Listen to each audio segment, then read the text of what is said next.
I'm Debbie Rosen, and I will do a more formal introduction of Katie and Dane, but they're here, of course, with me from SAPS. And I just want to make sure everybody can hear me okay. I usually ask that, but I wanted to say good morning to everybody. I know I see Jen Contnor on there. Hi, Jen, and Maureen Gregory. Destiny, hi, thanks for being on. Anybody want to just make sure, I just want to make sure that everybody can hear. Okay, hi, Jen, so good to see you. Hi, Lindsay. So Lindsay is our other owner, so we're great. Okay, good. So it sounds like we're all great, ready to go. What an exciting day to have two prominent psychologists from FCPS here with us. I am very excited. And as I told Dane and Katie earlier, as soon as I know that the internet's up and the sound's on and everybody can hear me, then I always know it's going to be a better day. And it's not a snow day. We had that last week, and I think everyone was really excited about, as Katie put it, the 7-hour work week. So I wanted to welcome everybody. And for those who have not heard of us, I am Debbie Rosen. I'm the founder and one of the two owners of the StudyPro. As I mentioned, Lindsay's on as well. And we are an executive function and study skills center. And we were also talking before we started about how executive function is a term that's become much more prominent and well understood recently. But what we really try to do is to help students to identify the areas of friction or the barriers they're having in managing the process of school. So when we know, of course, that there are super, super smart kids and very capable kids who can manage the content. They really do struggle in a lot of the ways that we talk about on this slide. And we really work to meet kids where they are and to help them feel that this is, to really normalize this and help them feel that there are strategies that we can use to build those executive functions. And it's not them, it's just an initiation challenge or just a inhibition challenge, et cetera. So we're really working with kids to help them build and strengthen those executive function muscles. And we do it in a number of ways, just like you build, soccer or piano or art or any other skills. You learn the basic skills. So things like time management, organization, breaking work down, how to study for tests, et cetera. And we really like systems. We really like students to feel like they have a system they can feel confident about, and that, feels like they're, just much more in control of school. But we also help them practice it in this homework center that I'm sitting in, and then give them support in ways that are one-to-one as well. We also have professional development workshops, so we do a lot of work with schools. We know that a lot of teachers themselves have challenges kind of looking through a lens of behavior versus executive function, really seeing, what is the behavioral issue? Are they just being obstinate, or just, do they not care? But we really believe that students want to be successful. And so how can we help students or teachers themselves recognize what executive function challenges are, and then build interventions or actually do a lot of things very proactively to reduce the executive function burden on students. And so we do those on a monthly basis. And the next one is in February. Well, we have one every month, so that we can, you can email us about that, info@thestudypro.com. And we also have a study skills and strategies course that we offer every 5 weeks. And we just started one this past week, but we have another one coming up in February, on the next round in February on the 23rd. And we also do that for 4th and 5th graders, very much focused on growth mindset. The next one coming up on February 27th. We actually have one starting tonight, and then the next one on February 27th. But we have all this information on our website. And we have these wonderful webinars every single month. And next month, February 13th, the day before Valentine's Day, we are really excited to host the founders of Impact ADHD. And so they're going to share how they have a coach, you can take more of a coach approach to parenting.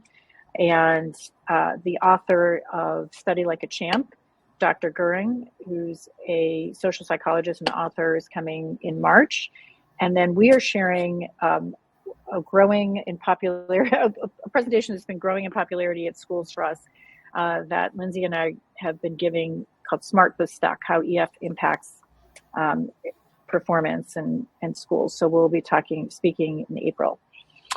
So with that, I am going to go ahead and introduce our stars of the show today, Katie Fava and Dane Ternako, who are both licensed psychologists at FCPS. Katie, of course, and Dane were selected by Mike Axler, who I think runs the school psychologist program. Is that fair to say, you guys? The head of the school psychologist program, psychology program at FCPS. And I saw him speak and give this presentation a number of years ago. And I was like, wow, I have to write every single thing you said down. And when I said, hey, could FCPS provide that presentation for us? He said, yes, Katie and Dane would be the best, the best to do that. And so we've been working together for the last several months and really excited to build that partnership and extend the relationship, of course, that we have with FCPS. And I'm going to go ahead and stop my share. Dane and Katie, I know you guys are going to do a little bit more of an introduction for yourself. And so, Katie, you can go ahead and share the slides for your side. And then while she's doing that, under the share, say that if you guys have questions, most of these people are pretty well versed in using the chat. But if you guys have questions and you want to ask them during the presentation, if they're relevant to what they're talking about right then, we'll go ahead and ask them. If not, I will definitely note them and we can ask them afterwards. So with that, I'm going to go ahead and turn it over to Katie first and say thank you guys both so much for being here. It's our pleasure. Thanks for having us. So we're talking about effective parent-child communication today. But before we do, I just want to let everybody know who we are as school psychologists. So we're at the intersection of mental and behavioral health and special education within the school settings. And we have the honor of supporting students and families in times when learning is a challenge, behavior is a challenge, or when students are navigating hard to have feelings. And we're also parents. I want to start with just a little piece of humor. If you want to take the time to just look at this cartoon. Hi, Mom. Hi, Jeremy. How was your day? Busy. There's so much going on. I don't know what to not tell you first.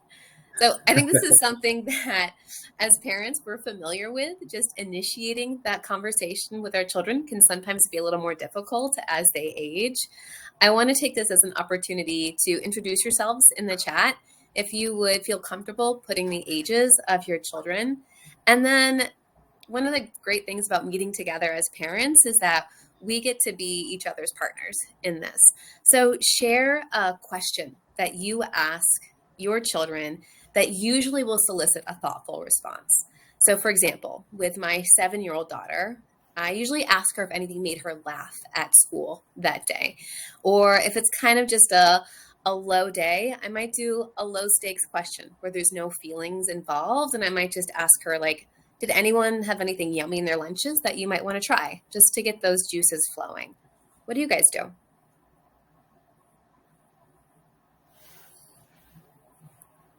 All right, so we've got a lot of teen parents here. That's wonderful.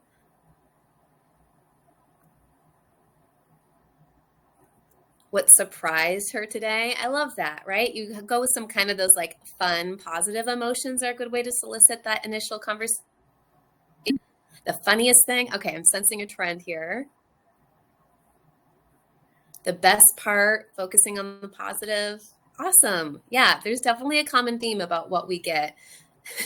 Okay, if you haven't found a question yet, you can write some of these down, right? We are each other's partners in this parenting thing that we do. Yeah, I definitely agree with that. And I'm definitely happy to be here this morning. As a dad of 3 kids, 2 college-age boys, and a daughter who's a senior in high school, I have, faced a lot of the traditional parent frustrations with their kids, the selective hearing syndrome, the blank stares, the long, loud sighs, the wonderful one-word responses. How was your day? Good. What would you like to eat tonight? Food. I mean, super helpful stuff. And of course, who hasn't been there for the 7:30 the night before the project's due poster board request when you had just been to Michael's the day before? And then when you give your child the request to please stop doing something, they immediately take that as a suggestion for continuing to do the very thing that you asked them to stop. As we're flipping through the slides, we're going to talk about some common conversations that maybe, as parents, whenever our kids are faced with challenges, it can be challenging for us because, we want to solve that challenge. We don't like to see our child in a distressful situation. So, Katie, I don't know if you can flip ahead a couple slides, but we want to it's hard to sit with the problem. We just kind of want to solve it or move on or downplay it. And so here's some common conversations that maybe occur in a typical parent response. For example, a child who says, I don't know if I want to go to college. A parent might, that's a distressing thing to hear especially if you felt like that was something that had always been at least in your plans, or you felt like was in their plans. Don't be ridiculous. Of course you're going to college. Or the child stating I don't want to take the garbage out. Well, you don't have a choice under our roof. Or the child saying, I'm so sad. What do you have to be sad about? Your life is so easy. Child that's played baseball all their life. I don't want to play baseball anymore. You can't just quit. You've played baseball all your life. You put so much into it. Those are some common things, in the moment, they're so distressing that we don't always come up with the best response. And we're going to give people an opportunity as we talk to come up with maybe different solutions to these kinds of common conversation issues. Thanks, Dane. So one thing that I think we're all guilty of as parents is jumping to that invalidation of feelings, like Dane just gave some examples of. So this would be like responding to a child who's upset by saying they aren't, they shouldn't be, they're overreacting, they have a bad attitude, they're being manipulative, or it's just silly to feel this way. We're our children's first teacher and their greatest lifelong model. By helping them name and claim their emotions, this is something that's going to serve them well as they grow into adults and they're able to deal with those hard to have feelings. We also get the opportunity to name and claim our own emotions in front of our children. So a lot of times, I have parents and they're saying, I'm going through something hard, I'll try to step into the other room so my kid doesn't see me upset. That's actually a wonderful opportunity to show kids that all emotions are welcome. All emotions are something that we have the capacity to deal with, and you're somebody who's going to be that safe place for them to be able to experience and move through those emotions. So when we do these invalidating responses, we are not giving our children the opportunity to label their private experiences. We're not giving them the opportunity to trust that their experiences are valid, and we're not giving them the opportunity to regulate their emotions or tolerate distress. And those are all the foundations, the building blocks for mental health. As parents, like Dane said, we want to fix things. We don't want to see our babies hurt. However, hurt and hard to have feelings, they happen. And the earlier that we can start with our kids to move through those hard to have feelings, to sit with those hard to have feelings, to let them know that we're a safe space for that it's going to be okay at the end. Again, that's what it means to be a well-functioning adult, is to be able to move through those hard to have feelings. So instead of dismissing, criticizing, or giving unsolicited advice, which is our go-to as our parent, because we want to fix it right away. We don't want to see our baby sad. It's the natural thing to do. We do have the opportunity to reframe how we see ourselves. So we want to be a shield for our kids to protect them from all those hard to deal with things. Instead, if we see ourselves as like a soft, comfy couch, like a place where our kids can come, they can sit, reflect, and they can repair while they're in the midst of that hurt, That's how we can be there to support our children. And we're going to talk about what are some of the right ways, right, in order to have those conversations and to facilitate moving through those hard to have feelings. Validation. This is probably one of the, like, if you take anything away from this presentation, we want you to take away the importance of validation and how we can do this. So validation communicates to our kids that their thoughts, their feelings, and behaviors make sense in the context, even if they're maladaptive. So for example, if a child cries, then they say that they're embarrassed about crying. Again, to be a shield as a parent, we want to say, don't cry. You don't have to be embarrassed, right? Everything's going to be okay. A very natural, warm response to give to our children. However, if we pause, we can see that what we just did is we undermined their emotions. So instead, if we used a script, I can see why you would feel embarrassed. And I want you to know that this is a safe space. What we're letting them know is that it is okay to go through this hard to have thing. What they're doing, that is fine, because we're going to be here for them no matter what. Although it's like really easy to love our kids when they're having those nice to have feelings, being there for them in those hard to have feelings is probably even more important. So if you can, if you're in a space where you can do it, take a moment and write down this script. I can see why you feel, think, acted this way because of. So as a personal example, my daughter went through a stretch last year where she used the phrase, I'm so stupid. I don't know if this is something that you've experienced with one of your kids, but she would do it on a pretty regular basis. As a parent, my gut instinct is to say, you are not stupid. You're smart. You're funny. You're trying so hard. But as a professional, what I would have to do is I would have to pause and recognize that by saying she's not stupid, I will have just undone this share that she opened up with me. I wouldn't have validated that she's feeling crummy about herself right now. And it was okay to feel crummy about herself. And we're going to do something about it. So instead, what I would have to do is I would pause, take a deep breath, catch myself, and say, I can see why you feel this way. Because not answering the question right the first time, it doesn't feel good.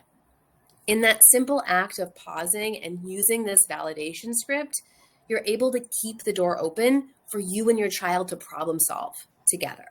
And for them to know that coming to you the next time about maybe something bigger is going to be a place where they can come.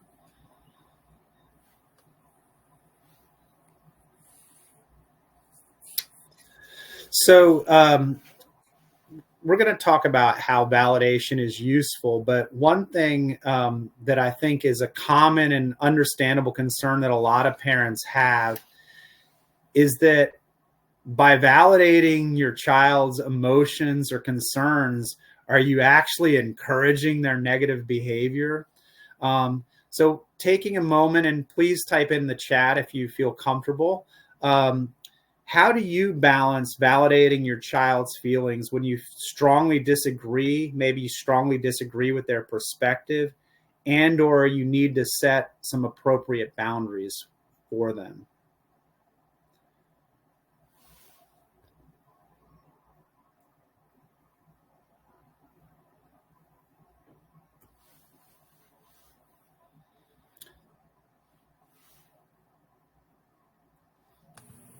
Also, feel free to use the chat to ask questions as we go along. So we'll answer what we can in the moment. I think that part of this presentation, again, is coming back to just collaborating as parents and problem solving together here today. Yeah, I definitely agree with what has been stated. Yeah, it's first of all, it's challenging to validate at times, and to really be able to walk the fine line between being understanding and hopefully guiding your child to make good choices and to make sure that they're doing things in a healthy manner. I understand you feel this way, but life isn't fair. Sometimes you just have to do things you don't want to do. And acknowledging that things can be really frustrating. That gives them that gives them that understanding that you accept that things are hard. And it's hard sometimes as a parent not to just want to step in there and like make it all go away. In terms of how it can be useful, I think it's really super helpful for children because when you can recognize and label what they're feeling, because that opens them up to being able to express themselves to you when they have an issue. What they begin to learn is that when I have a problem and I talk to my parent about it, they can understand and they can accept me and they'll listen to me. It also reinforces that all emotions are valid, even the challenging ones. And it allows them a forum for processing these feelings in a constructive way. Suppressing feelings is kind of a natural defense mechanism that we all have at times, and we all probably have utilized one time or another. And that's particularly prominent in kids, and maybe especially as they get into the preteen and teenage years. But it's so important to have your child feel heard, valued, and understood. And you can do that by being an excellent listener. It really does help foster the trust between you, and then you can collaborate, communicate, and work together to solve whatever the issue is. When a child has the sense that no matter what I bring up, there is a way to solve the issue, that's a very powerful feeling, and it can be very life-changing. I also want to respond to something that Paola put in the chat. How do we validate without promoting those negative feelings? I want to try to reframe that. And instead of saying promoting, acknowledging. So when we validate, we acknowledge. And that's the number one thing that we want to do. Acknowledging doesn't necessarily promote those negative emotions, but what it lets a child know is that we hear you, we see you, and now we can do something to work through this. I also want to acknowledge, and I have this conversation a lot with both teachers and parents, that it often seems like children overreact to negative situations. That is because they do not have the breadth of experience that we do as adults to know that that problem is in fact a small problem, because they have not experienced that many problems in their life to be able to put that on a scale that makes sense. So even though these problems might seem very minimal to us, as a child, because they have a different scale of perception, it is indeed a big problem for them. So their negative reaction, their negative emotion is one that when we validate them and let them know, okay, I see you, I hear you, now let's work through it. It lets them solve that. So later on, when they have a similar problem, they can now reframe that on their scale.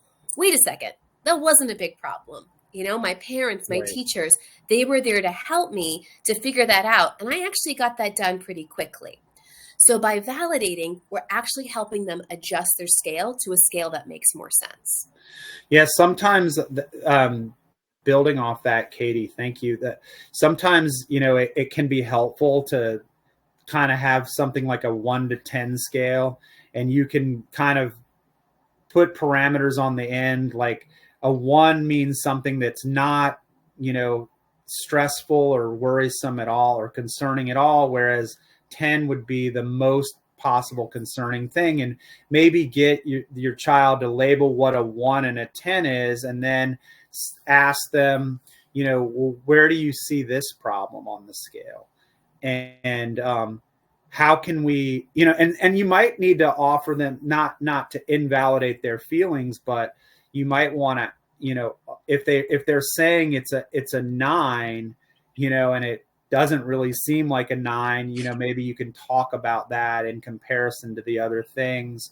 And then you could also frame things in as like, I'm hearing that you're at a 7 right now. How can we knock that down to a 5 or a 6?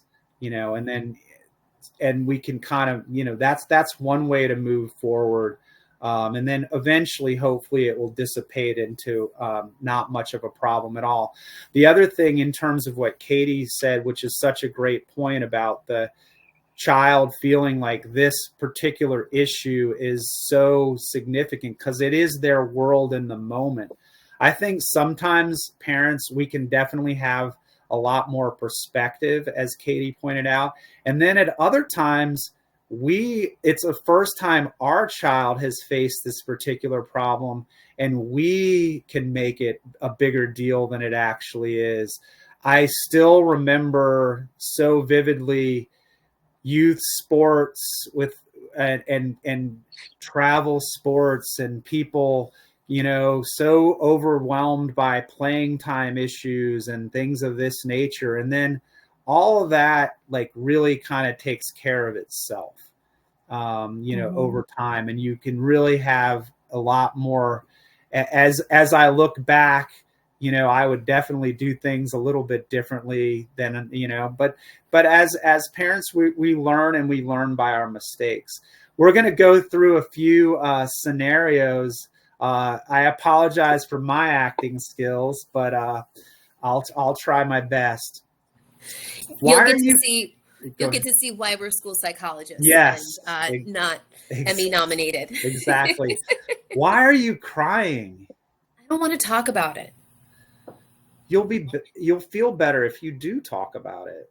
Scott dumped me. He what? Well, good riddance. I never liked him anyway. I did. Well, forget about him. You'll have plenty of other boyfriends. I can't forget about him. I don't want to forget about him. End scene. All right. So at the onset of this conversation, we have a parent and a child who obviously share with each other, right? There's some form of open communication. But by the end of this very brief conversation, we have a child that's shutting down. This is how quickly being dismissive of our children's emotions can shift the mood, particularly of our teenagers. And it looked like we have a lot of teen parents right now in the audience. So let's see how a shift in validating from dismissive can change the outcome of this conversation with our kids. Okay. It looks like something's making you unhappy. Scott dumped me. Oh, no wonder you're so upset. Should have seen it coming. He's always flirting with other girls. That's very hurtful. It hurt a lot, but I kept telling myself I was the one he really liked. You really wanted him to care about you. Yeah, but it wasn't true. What we did here instead is we validated our children's emotions, and we did not impose our own emotional response to this. So this goes back to what Dane was just saying, right? Instead of making this a big deal for us, because this isn't about us, and instead of saying, whew, okay, now I don't have to deal with this Scott guy anymore, right? We're taking ourselves out of the equation, and we're just there to reflect back how our child is feeling. And at the end, we have a child who still wants to talk about this situation with us. So now we have an opportunity for collaborative problem solving. All right, let's look at ignoring versus acknowledging feelings. So similar to dismissing feelings is ignoring. So here you'll notice that the parent is focused on the behavioral outcome. And I saw this in some of the chat as well. So, well, what do you do when you still have a kid that needs to get something done, right? Like, how do we navigate this? Take notice that there was an opportunity to address big feelings that the child was having. So where did we get lost in this? Oh no, I just realized my report is due tomorrow. Don't tell me you haven't finished it.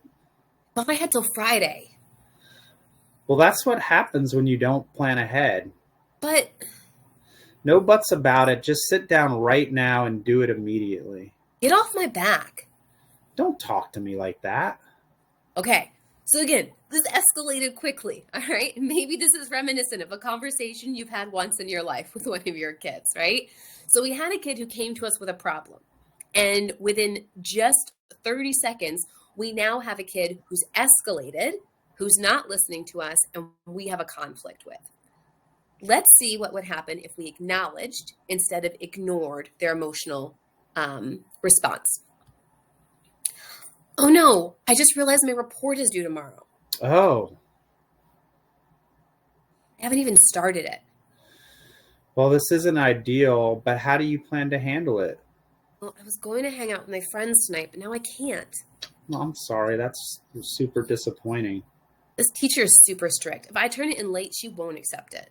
That sounds stressful. Please let me know if you need my support. Now, what this parent probably did is take a deep, long breath before they said their first O, right? Yes.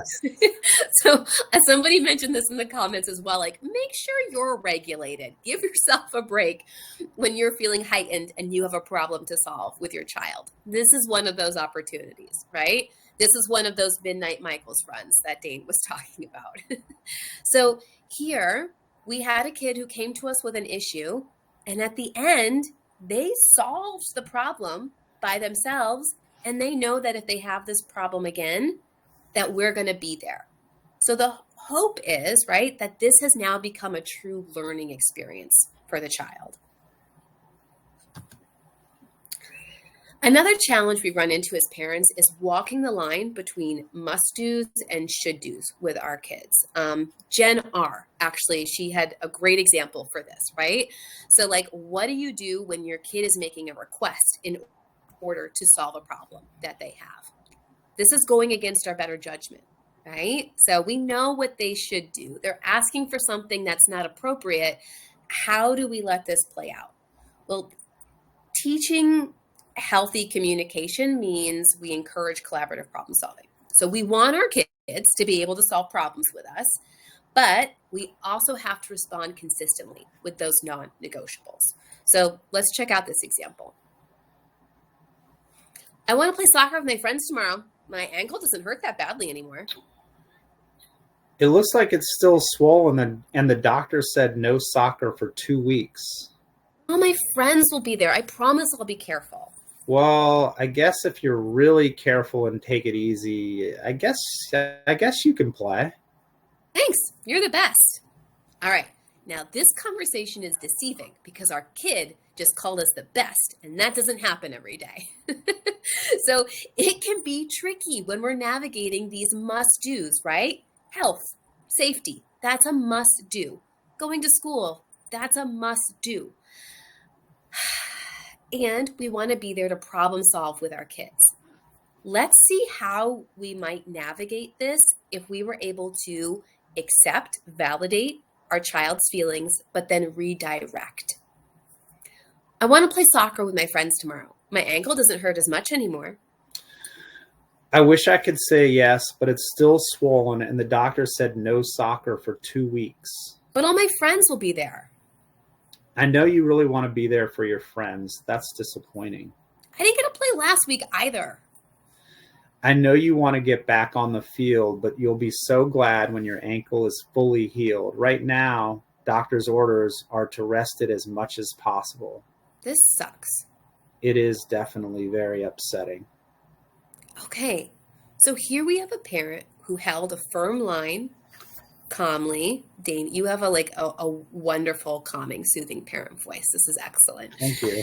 So even though the child was getting escalated, the parent was able to model that calm. Remember, we are our kids' first teacher, their most consistent role model in their entire life. So Dane was accepting the feelings that I was putting out there and then redirecting. Yeah, this does suck. And here's what we're going to have to do.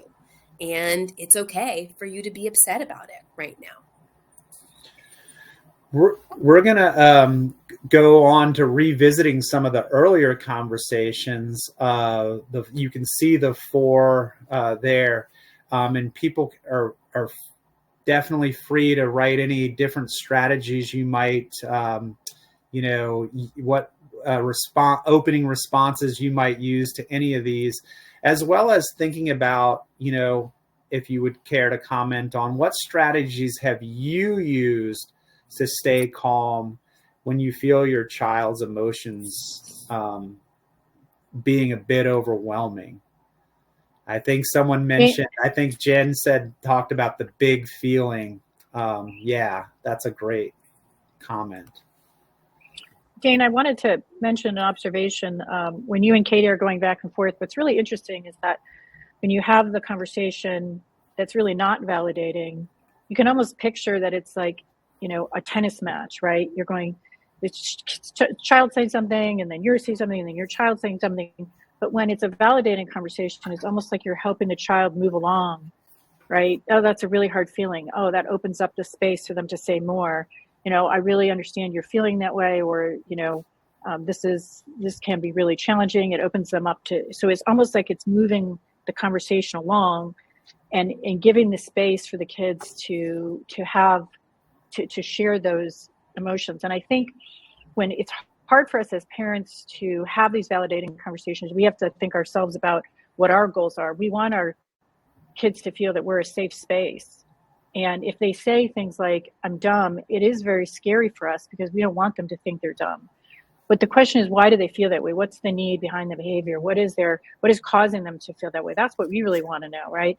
And one of the things I've heard in the past is when parents say, is when we're saying we're validating, it doesn't mean we're agreeing with the emotion. I think, as Katie, you were saying earlier, it just means that we are acknowledging the truth and how they're feeling at that moment. So it's like, if you're saying, I feel dumb, you're acknowledging, you're not agreeing, yes, you are dumb. You're agreeing that that's a yucky feeling, a big feeling. That's a feeling that none of us want to feel. So if we're not comfortable saying, oh, I understand you feel that way because it might feel too scary, like we're, validating that they really are dumb. I love Jen's suggestion, or just really understand, like, oh yeah, well, that must feel really, depending on how old your kid, yucky or awful to feel that way at this time, is what's going on. Like, trying to really understand what is even causing them to feel that way. So I love this conversation, and I feel like it's super helpful for all of us to rethink. I was even thinking about a conversation I had last night with my daughter, just to really rethink how we're responding. Yeah, thank you. I like the question is, what's the best response when a child is feeling sad, or they say that they're feeling sad? And I think Jennifer has some great responses. It is true. Like, any kind of open-ended question is really good. What you want, like, what oftentimes when you hear that, your first feeling is like, oh my gosh, this is awful. I don't want my child to feel badly about anything. What can I do to make it better? And what you want, sometimes what you can do to make it better, you feel like, is like, I want to fix it. And fixing it is something that you can probably eventually get to together, but it doesn't have to happen immediately. And anything you can do to ask, tell me more about what's making you feel sad, or any of the questions that Jennifer posed. Tell me what you mean. Could you tell me more about that? What is making you feel sad now? I think those are really good, really healthy opportunities for a child to respond. The idea, I like the Trina was saying, like, why do you feel that college might not be a good fit for you? One little tip that I have used that has been super helpful for me, and it's not like it's wrong. When I feel like I want to ask a why question, I try to change the why into what. It's a really subtle, small difference, and the why is not wrong by any stretch. And I've certainly ask my share of why questions, but I think what feels just a little bit less judgmental, or like puts them a little bit less on the spot. Let's see. Can you advise on what? Can you take me to school late?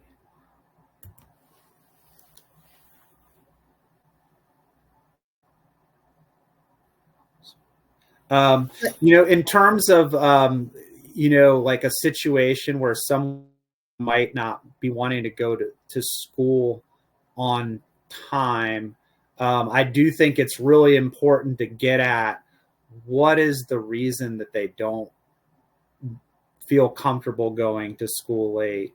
And if it is around being around kids, I like that. If it's the way kids are treating them, I definitely think it's would be a good idea to try to figure out what is it that the other children are doing that is making you feel uncomfortable. And also, you want to empathize with them, and you also need to set the limit that an expectation is that we go to school. One of the things about anxiety is that if we don't face up to it, it really tends to grow. The very thing that's the hardest thing to do with anxiety is to face up to it.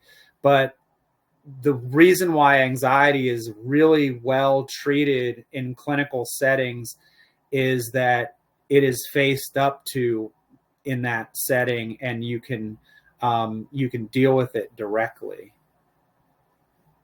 Jen, we're also going to talk a little bit later in the presentation about collaborative problem solving. And I think this is a really good example too, because sometimes our kids come to us with one solution. When working together, we can come up with a bevy of solutions, and working together to decide, okay, well, which of those solutions are ones that we just cannot move forward with, which ones might we try, and which ones are our preferred solutions that we're going to go to first. So working to help our children understand that there's more than one way to solve a problem is also something that's going to help validate and move through those hard to have feelings by knowing that they have the capacity of choice. Good points.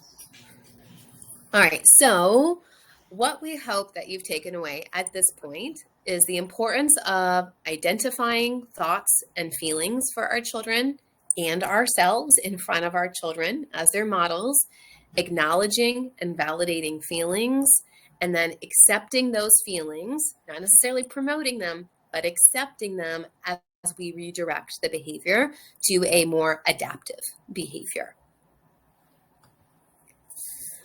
Yeah, so we're going to talk a little bit on the next slide about some different like non-negotiable things. A lot of times, like trying to get your kids, like once for a lot of families, a non-negotiable is like different hygiene things like brushing teeth, washing hands, and bathing. And like sometimes it's like trying to get your kids to follow through on those hygiene things is like trying to convince a cat to take a bath, except the cat doesn't whine.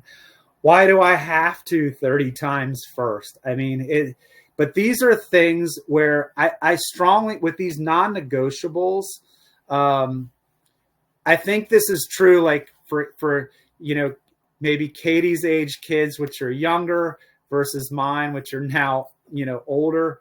The issues may be different, but I think it's really important to be clear in your mind and like to team up with your partner, if you haven't already, about setting what are some things that you or you all feel like are expectations, boundaries, rules, that are just, this is the way we are going to do things in this house. And those are things like, they create a sense of responsibility, safety, and respect. So some common ones, these may not be true for everyone, but a lot of people may feel like speaking respectfully or listening when others are speaking. We talked about the hygiene. Maybe there's helping around the house, completing chores. I always laugh at kids that, they have it so hard, and the parents are doing like 5 million things. Like they're washing the dishes and loading them up, and the dishes are incoming quicker than you can actually just do that in real time. And the kids aren't even noticing. But for them to do one thing is too much. Making your best effort in school and extracurricular activities. I'm a firm believer in the process and the effort over the outcome. Outcomes come from the process and effort.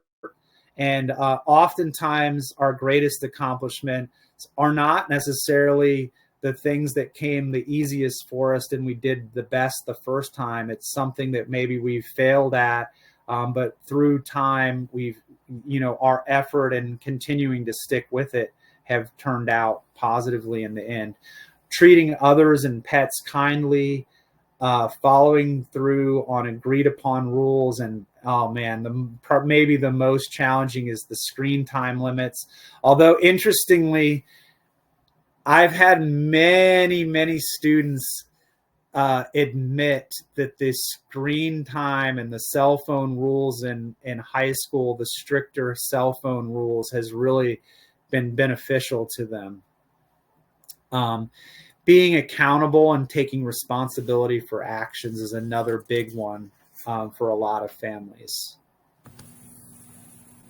And something that can make non-negotiables tricky, especially as our kids get older and they start interacting more with other families, is realizing that as a household, we get to determine our own non-negotiables, and those are going to be different non-negotiables than their peers. And so reinforcing that conversation that, yes, I understand that might happen in Jimmy's house. In our house, these are our boundaries and our non-negotiables.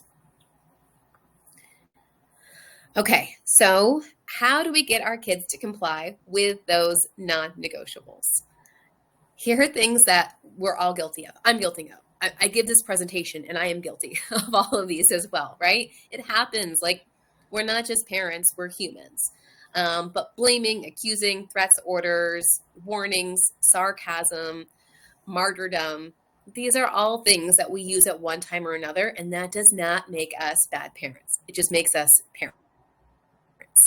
But the great thing about children is that they love us and they are forgiving, and we get countless opportunities each day to get things right or wrong. And when we get them wrong, it's okay, because we're all going to wake up tomorrow and our kids are going to give us another chance at this parenting thing. So even though we're all guilty of engaging in these, for example, this morning, getting my child out the door and in the car, I was barking orders because she was not moving fast enough. And it was probably said, like, I have to get to work, get in the car. I'm sure there was a threat that was made in there as well. But here's the thing, right? We don't even have to wait until the next day or the next opportunity to make a correction. If we didn't take a deep breath before, we can take a deep breath after. And we can model how do we fix these challenges right there in the moment for our kids. So in my case this morning, I acknowledged that what I did wasn't best practice. Mommy was feeling overwhelmed because I think that I'm about to be late for work, and that makes me feel stressed. I'm stressed because I have other grown-ups who might be upset with me if I'm not there on time. Yelling at you was not okay and not the way to solve my problem. Next time, I'm going to take a deep breath and count to 10 before I react. So we are given countless opportunities by our kids each day to figure out how do we handle our own emotional responses to our hard to have feelings, and bless them for it. Yeah. Strategies for fostering cooperation. I often like trying to get kids to cooperate. Sometimes I feel is like trying to assemble IKEA furniture. It takes a lot of patience. It takes a clear plan, and often a break or two and a lot of deep breaths. But instead of giving orders, which is a temptation, especially when we're stressed, and honestly, when aren't we stressed? I mean, especially in this area, we're there. We always have a lot of demands on us, and we want to use clear and positive communication. Giving kids orders creates resentment, resistance, and we want to use simple and specific language. For example, please put your toys in the bin instead of clean up right now. Instead of threatening, maybe offer choices. Kids may even respond to your threats with compliance, but it's not going to be happy compliance. And it might also create some defiance. So an example of giving choices might be, do you want to brush your teeth now or after your story? That way, it's basically a choice that meets like what your needs are and theirs. So I think if you're creative, you give them room to make a decision, but you also give them the room to make a decision within the parameters that you feel are acceptable. Instead of attacking, try to be respectful and empathetic. An example of this is, I know you don't feel like cleaning up right now. Let's do it together. That way, it avoids any kind of harshness that might promote some kind of withdrawal or a counterattack and not get you what you want anyway. Some other strategies on the next slide, making tasks fun. Let's see how fast we can pick up these blocks. Setting clear expectations. Before we play outside, the toys need to go back in the bin. Modeling cooperative behavior. Maybe, how about I carry the books and maybe you can carry the pencils? Reinforcing effort. I love this one. It's kind of it's easy to catch people doing the wrong thing, and often we do the right thing so much of the time, and so do kids, but we tend to focus on our errors, much more so than the things that we're doing right. So anytime you can reinforce, that's helpful. An example might be like something like, you did a great job of putting your shoes away. Thank you for helping. Breaking tasks into smaller steps. First, let's put the blocks away. Then we'll pick up the crayons. It gives them kind of like a little more guidance. Using natural and logical consequences. I love natural consequences or things that naturally flow from the situation at hand. So an example of a logical comment might be like, if we don't pack your lunch now, we'll have to rush in the morning. Collaborate and problem solving together. An example of this might be, what's the best way to organize your toys so that you can find them easily? So putting what's in it for them. These next two, I think, are super important in terms of establishing routines and staying calm and patient. Creating those consistent routines will build habits in your children, and it will also reduce resistance. The expectations are clear, and this is how we're going to flow. And keeping a calm tone to model, your self-regulation and avoiding escalating conflicts. And I love how Katie would, her suggestion for, if we've stepped out of line ourselves, we can model, apologizing and taking responsibility. That's a good way to, teach our kids that, hey, you're not expected to be perfect. And by the way, when you're not, acknowledging it is important. On the next slide, that's sort of like to punish or not punish, that is the question.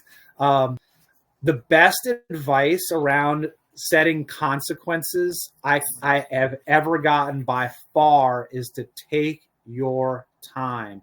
We are always because we feel like we're in a rush all the time, and many of us are, we feel in a rush to dole out these consequences.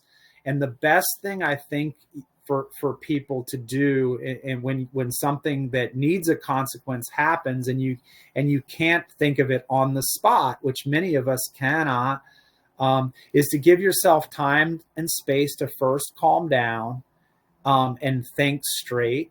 You can use that time and space to consult with your wife or your husband, your partner, consult with a friend about what would be like an appropriate or natural consequence. And you can tell your child at the time, say, well, I'm disappointed that this happened. There's probably going to be a consequence for it. I need to think about what the best way to handle that would be.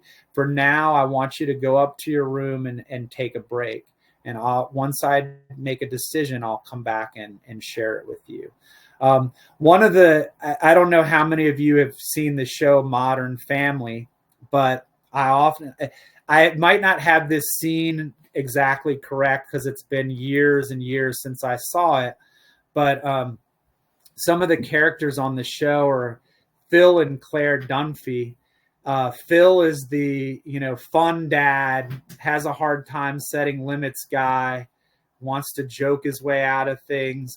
And Claire is sort of like the type A intense parent that wants things done a certain way and can get really frustrated with Phil when he's not setting the limits the best way.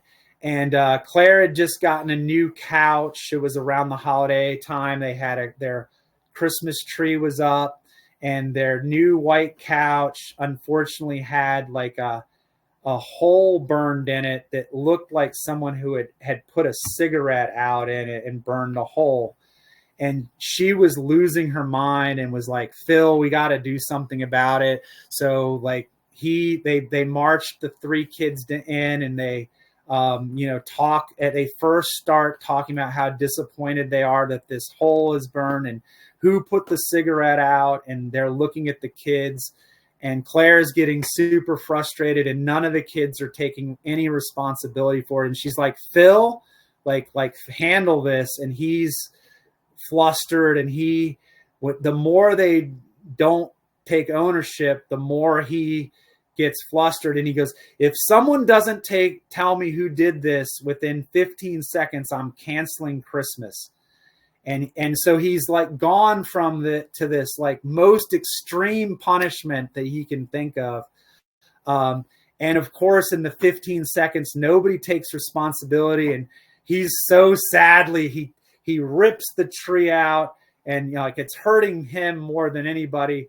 Takes the whole tree and throws it in the front yard and says, Christmas is canceled. Well, he's set himself up here because, he went to this like really extreme punishment. And then, over the course of the day, each of the three kids separately comes and accepts responsibility for burning the hole in the couch. And they realize like, wow, our kids are, they're looking out probably because they want Christmas reinstated, but they're willing, like at least two of them took the bullet for the other ones to make it better for the family. And so they regather and they announce, that they don't really know who did it, but they were really appreciative and that they're reinstating Christmas. So all's well that ends well. And Claire and Phil, they take the tree, they're putting the ornaments back up, and they're just talking about how great of parents they are. And they put this one ornament up that's glass, and they realize that when the sunlight goes through the glass, it creates sort of like a magnifying effect, which had been the thing that had actually burned the hole in the couch. So I think the classic trap is to get frustrated and angry. The threats ensue, then you get an overly harsh consequence that then you kind of maybe are stuck with, because if you don't stick with it, then your kids don't take you seriously. Like, well, if they threaten it, they're not actually going to do it. So I would say take the time and do that consultation. We're going to wrap up in a few minutes and take some questions, but some alternatives to the punishment might be stating your feelings, stating your expectations, show them how to make amends, give them examples. You can offer them choices and take action. I like to try to, elicit, get their feedback before making your ultimate decisions, because you really want to make sure you understand fully what's going on before you kind of decide what the next thing to do. In terms of working through problems together, I think this would be a strategy that could be used in that situation where the student didn't want to go to school and maybe was feeling uncomfortable around the kids. What we want to do is invite our children to give their points of view. We want to empathize with what they're feeling and validate their concerns. You can offer your perspective and concerns, not overriding what they're feeling, but trying to give maybe a new way to look at it, which is in a non-judgmental way, and then talk with your child and come up with solutions together that without evaluating them, and write down the ideas. Don't rule out an idea before it's been discussed, but get all the ideas out and then kind of work together to review your ideas and figure out which ones we both agree might be a good way to do it, and then try to put them into action. But we definitely appreciate your time and your attention, and we'll be glad to take any questions at this point. Well, while we're waiting to see if there are any questions, I just wanted to say this was really great. I love the kind of back and forth and the specific examples. I love how talking about when we validate, we acknowledge. Dana, I love that comment that you made when you said that sometimes our greatest accomplishments and proudest moments are from things that weren't easy for us from the start. I think a lot of times we forget that when kids are struggling, that's actually building a lot of kind of their core foundation, that they can handle problems and manage things that are hard. And we often say here that we don't want kids to be great at homework, but what they want them to be great at is doing really hard things. And and so we do that by having setbacks and noticing and acknowledging and having supportive parents and adults like you guys in our lives that can help us to really think through what is hard and what are we noticing and what strategies can we attach to those barriers, right? Because that's really the equation that we're trying to help kids with. So I really appreciate everybody in the audience here and all the comments that they made, and you guys were fantastic. Really grateful for having such specificity and really great back and forth examples and conversations. So thank you everybody, Jen Contenor, for all of your great feedback on the chat, and Paola and Jenna and everybody for participating. We really appreciate it, and we're looking forward to seeing everyone next month. This is being recorded, so we'll have it up on our website, and we really look forward to continuing the partnership with both of you guys and FCPS. So let's all just hope it's going to get a little warmer out there. Yes. Thank you. I do agree with those comments. Acknowledging and being a listener are so important. But thank you all again. Yes, Thanks for having us. Yes, of course, Katie and Dane. It was so great to spend time with you guys, honestly. I can't wait. We're going to have a reunion lunch. And again, thank you to everybody for participation in the chat. When we do it virtually, it's so nice to have that back and forth. So that really, yes, I agree. Appreciate it. It's a great community. Thanks, everyone. All right. Have a good Thursday. Take care, everyone. Right, bye.